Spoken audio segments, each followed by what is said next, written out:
Hey everyone, welcome back to Mike's Movie Talk, the show where we talk about movies.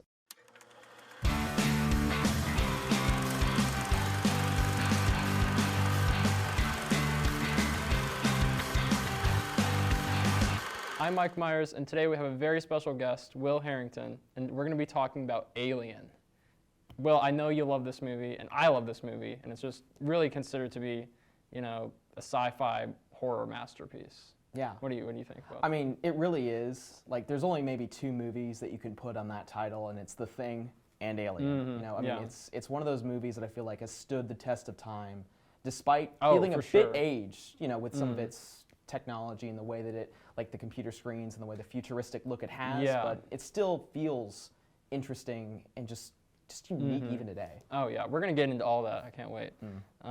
Just some background info on Alien. It came out in 1979, which is crazy to think about, over 40 years ago. Just like considering, watching the movie doesn't feel like a 70s movie in a lot of aspects. But yeah, it was directed by Ridley Scott, and it follows the crew of the Nostromo, a commercial space hauler, as they discover a deadly extraterrestrial force on an unknown moon. Ooh. Spooky. So yeah, as I said, it is really just unlike anything audiences had really seen up to that point in terms of sci-fi and the blending of sci-fi and horror. Yeah. I would say, and as you said, I think it really holds up even today. So Yeah. I mean, like in terms of just sci-fi in general, I mean, it's a couple of years after Star Wars, so fans had seen a little bit of that, but they hadn't really seen something that was done in a little bit more of a realistic fashion. Oh yeah. Since it's not really bound in fantasy, it's more bound in sort of like the more modern nature of what in the 1970s they figured the future would look like. Yeah, yeah. Which is kind of interesting considering on how I think it's 21, 27, something like that. Yeah, something in the 2100s. Yeah, so it's just interesting to see that that's where we believe we would be in that era. Yeah, they're much more like, looking at like Star Wars and stuff, they're really leaning away from that like fantastical, like space opera kind of like big high-flying adventures and stuff like that. And we'll get into that. So a big thing I wanted to talk about just getting into this movie is the atmosphere, because I just love the atmosphere and like the aesthetic that this movie creates too.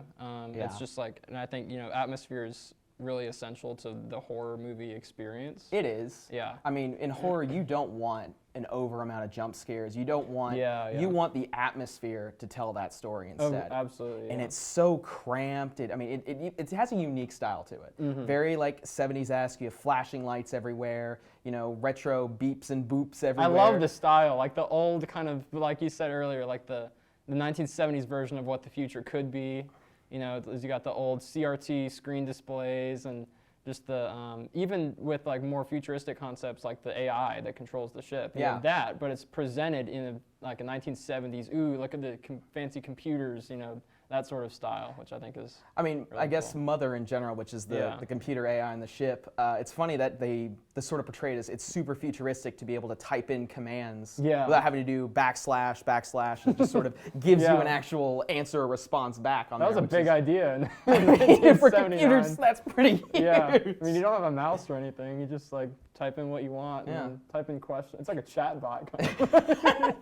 Yeah, even the computer clicks just sound like really heavy and just sort of like an old typewriter even, which is so weird. Yeah, I love it though. Like it's not, everything is like analog technology, and it's not, you don't have like the Minority Report screens where you're like big touch screens across and zooming around. Yeah, it's just like, no, it's just, I love the approach that they took to the production design and all that stuff. Oh yeah. So, and the ship as well too. It's like, it's not, something like kind of like you would see in Star Wars or something.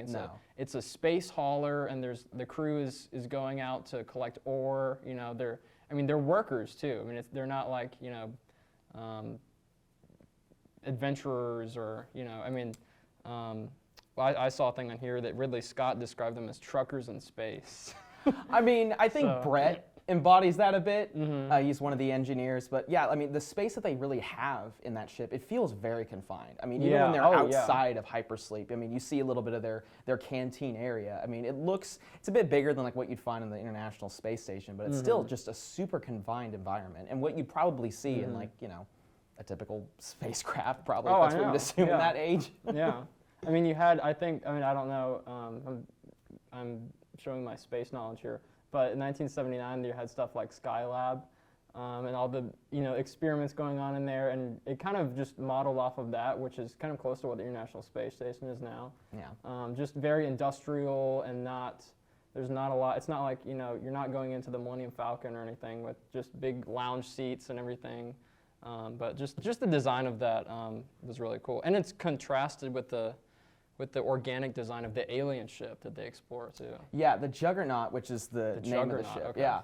Do you not? I didn't know that. Yeah, no. I mean, they don't reveal it in the movie, but we find out later on in some of the sequels. So it has a really strange design to it, being very organic, to where, I mean, to people who don't really know that it's a ship or like the lore behind it, might even consider it just part of the planet that they're on. Yeah, it's very dark. It's a lot more wide open, and it feels very strange. Even the cockpit that they find with the dead alien life form in it just feels so different to contrast the two of them. It's so strange to see, because it's done in this huge set piece that you come in there to see, coming off of just the small confines of the Nostromo. Oh, it's massive, yeah. I mean, when I first watched the movie, I just kind of went in blind, and I didn't know, is this part of the planet, or I didn't know it was a ship. Like, what is this a big alien structure? What are they going into? It's just like, and it kind of just, it kind of grounds you with the characters too, as in figuring out, what are we walking into? What is this thing? Yeah, I mean, even when they first see the giant ship, it's only on an old CRT monitor, and you have Ash commenting on the ship of just trying to figure out what this is, as Dallas, I believe it's Dallas, Lambert, and Second Command, Keen, who goes to explore that ship. And they Kane? Keen. Is it Kane or Keen? I think it's Kane. Kane? Yeah. That's okay. My mind. That's okay. But yeah, I mean, I think a big aspect of the cast too, the human cast, is just the realism that they're portrayed, and just how that kind of it brings you in, and they're relatable too, because you're figuring out what's going on along with them, and you're kind of taking that journey with them. Yeah, Ridley Scott did spend a lot of time going over these cast of characters, as and it is a slow burn in the intro, but you get a lot of time getting to know each and every characters, how they interact with each other, and just sort of the general banter they even have in the canteen it's amusing the dialogue. To watch. Yeah. Mm-hmm. I did want to talk a little bit about the alien, or the xenomorph, as it was later called. So the design of this alien is just, we've seen a lot of it since this movie came out, obviously, with the whole Alien franchise. Yeah. But when it came out, it was very unique design, very scary. And I wanted to point out that the design of it was designed by a Swiss artist named H.R. Giger. I think I'm getting that name right. And he was like a kind of postmodern, surreal artist, kind of did a lot of paintings and sculptures on different models of people and stuff like that. So he was brought on to design the alien and the alien ship, and really all of the aspects of the alien for this movie.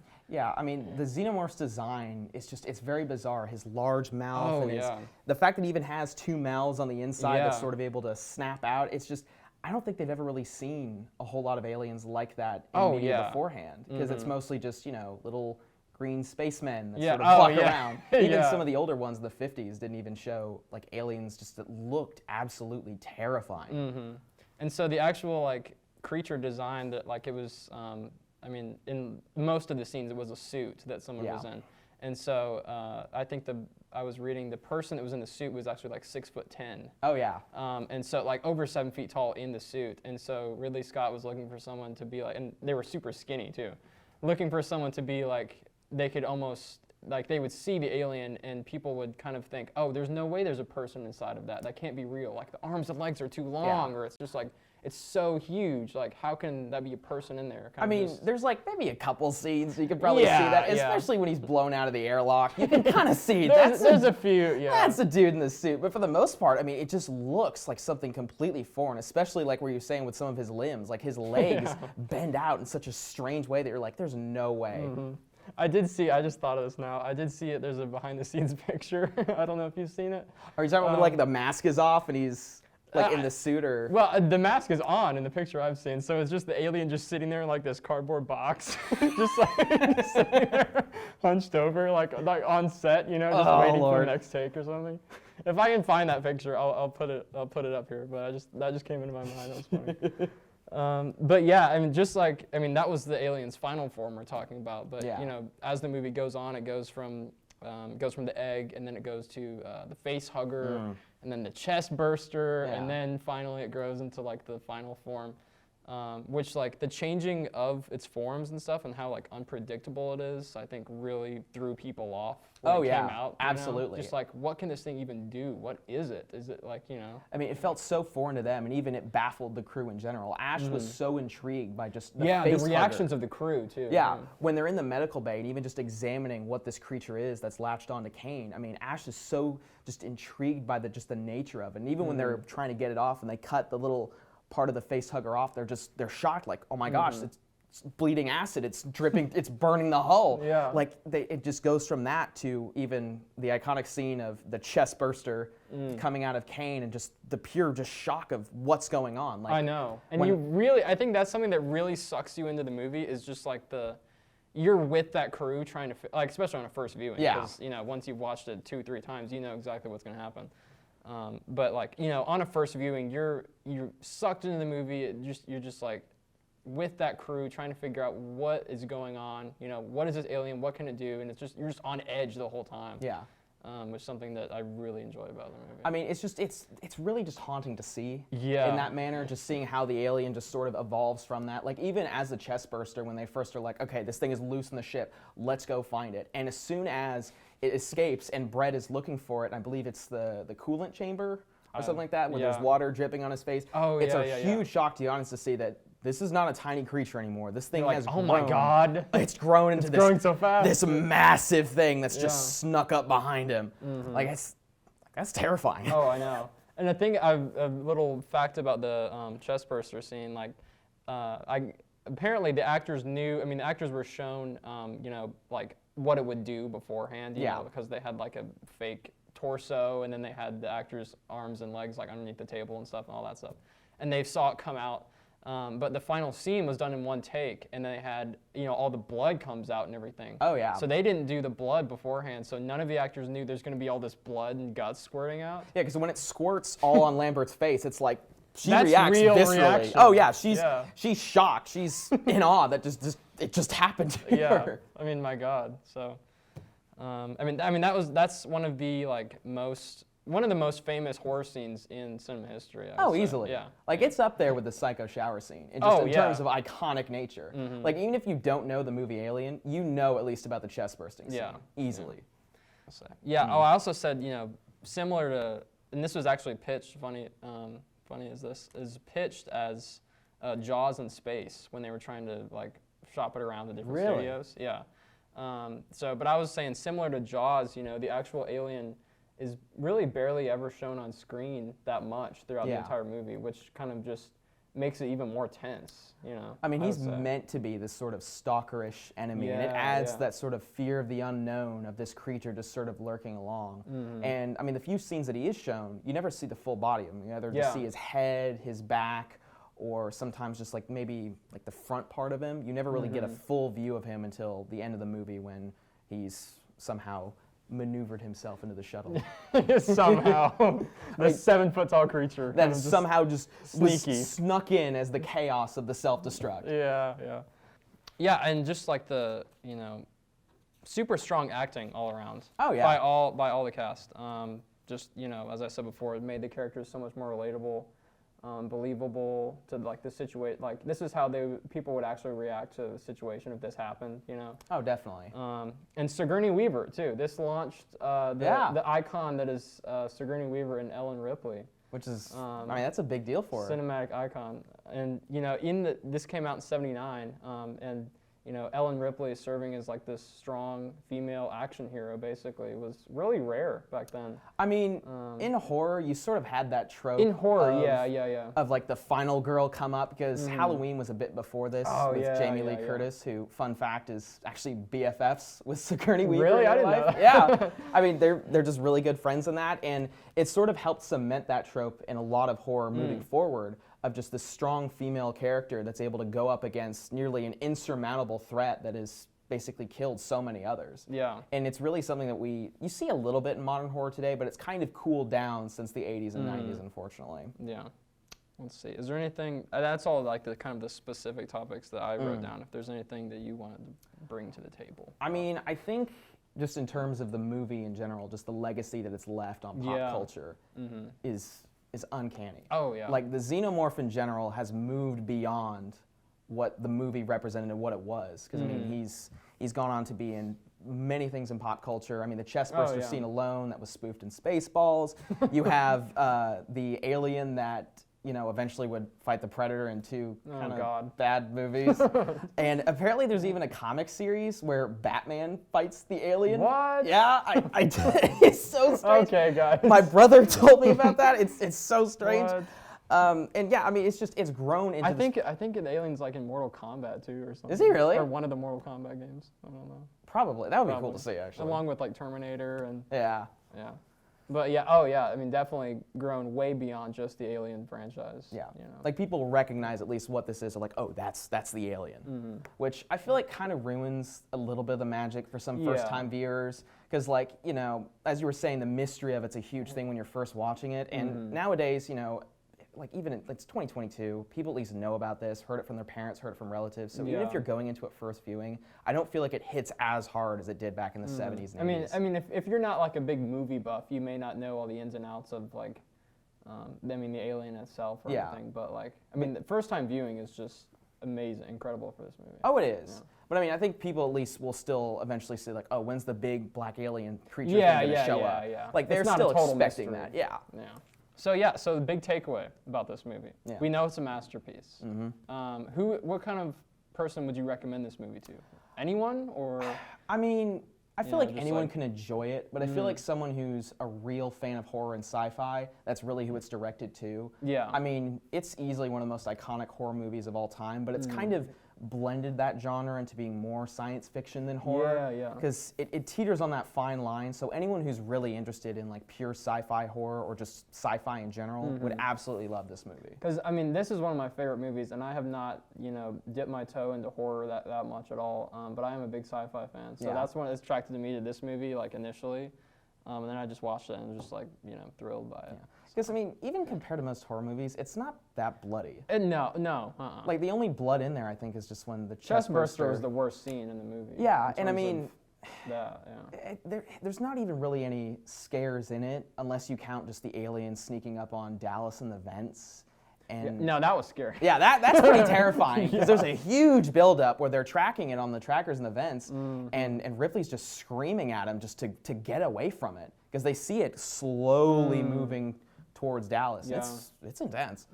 Super intense. Yeah. But yeah, I do want to talk about a little bit. So I know it's hard to compare these two movies, but which do you like better, Alien or Aliens, the sequel?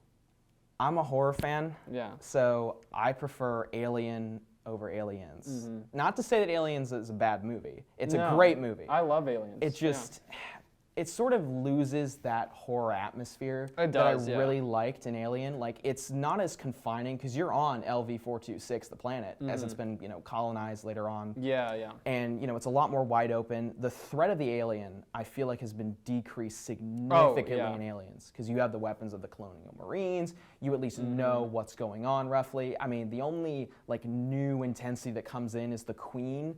But even then, it's kind of more like an action set piece than like a scary, tense kind of thing. Yeah. I mean, it's not a bad turn for it to take, but it's still just, it loses that original horror magic that I think some people really enjoy out of this movie. And it is a very different movie than the first one, because James Cameron took this movie on, and it's way more. I mean, I would just say it's a full-on action movie. Oh, it is. Yeah. Hands on. Like, I mean, almost like a war movie, kind of.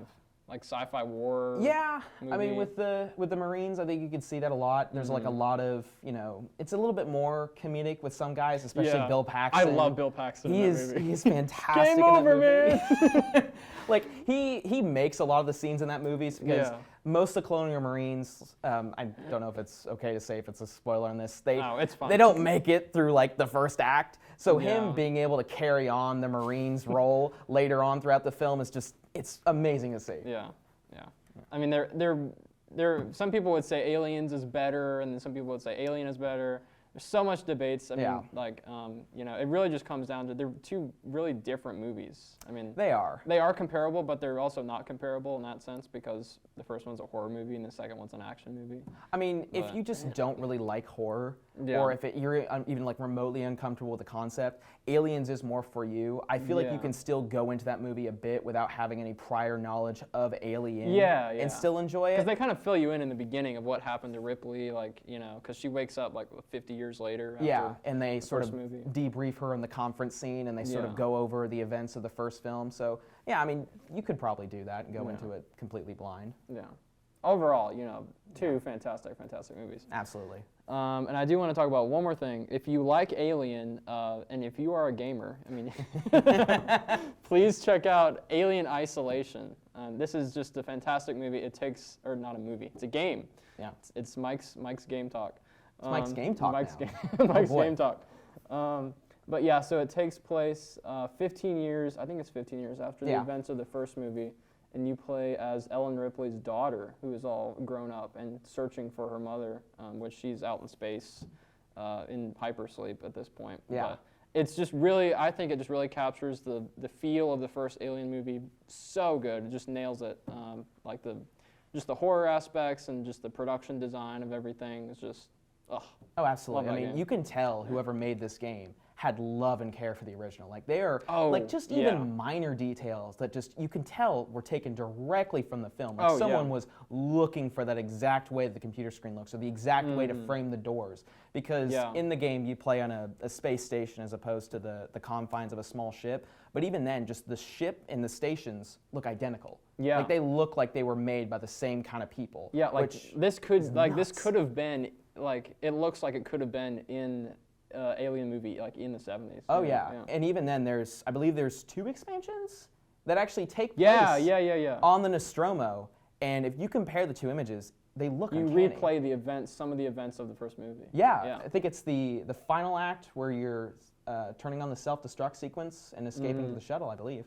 Even when in the original, like, the main base game, when you're just doing the self-destruct sequence, I mean, just at the end, Yeah. It's exactly the way it was in the movie, where she's turning all the dials and all this stuff and raising all these little levers up, and just, like, for people who love and are just, like, invested in this universe and in the lore and in just, that whole style, it's just a love letter to Alien fans. Oh, absolutely. I mean, I think the real testament to that is getting Sigourney Weaver and the majority of the original Alien cast, just to even for the main game, record a couple of lines of dialogue for this. Like, there's hidden logs you can find from the Nostromo, where if you're an Alien fan, you can be like, oh, I know exactly what they're talking about here. Like, you can know to a finite point. And this is a spoiler for the game, is that Ellen gives a final message to Amanda that they recover on the Nostromo's flight recorder throughout the game that you were able to find and listen to. And it's pretty moving.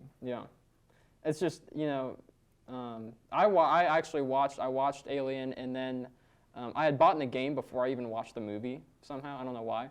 But I had the game. I watched the first movie, and then I started playing the game, and you start out in, it's not the Nostromo, but it's like an exact replica of, like, that certain class of ship that the Nostromo is. And you're walking through, and it's like a first-person game, so you can just look around and everything.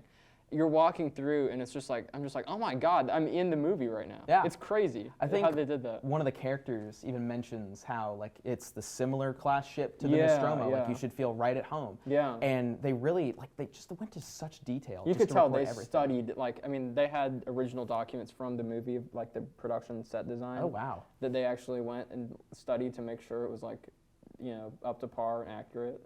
So. Yeah, I mean, you can tell they looked at those original documents for some of those scenes. It's nuts. Very nice. Yeah. So, yeah, any gamers out there, any Alien fans or gamers, highly recommend that movie. That game. Oh, did it again.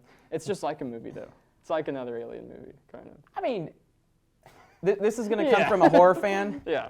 Is that I feel like that game is more of a sequel to Alien than Aliens. Oh, yeah, I know it's a hot take, but no, I don't think it's a hot story-wise take. It is. Yeah. I mean, it takes place within the original movies, and it's more of like a horror game. Like, it's more of like the original grounds the movies, because you don't get like big weapons in there that the Colonial Marines have. You get a flamethrower like what Ripley has in the movie, but you don't get any big. But I mean, the whole idea of the game is you really don't want to be shooting a lot because it's kind of a stealth game, really. Yeah, because I mean that alien is hunting you throughout the entire thing, and it is. Yeah. It's nuts. Like that is genuinely terrifying. Having to see that alien go across your little motion tracker as you see Oh, it the just motion moving tracker, crap. yeah. Yeah. And then it comes through like the speaker on the controller. At least on the PS4 it does. Like the little beeping, and it gets louder and louder and louder. Oh, Yeah, it's so good. cool. Oh, guys, we love Alien, and we love Alien Isolation, and we love Aliens. And you know, if you haven't seen this movie, you have just gotten a little bit of it spoiled for you, unfortunately. But go see it if you haven't. And thank you so much, Will, for coming on to the show. Absolutely. And talking about this amazing movie and this amazing game. So thank you, Will, for coming on the show, talking about this amazing movie. Absolutely. And the we could talk about it for hours. There's just so much to dive into. But thank you guys so much for watching. Thank you, Will, for coming on the show. And we'll see you guys in the next episode.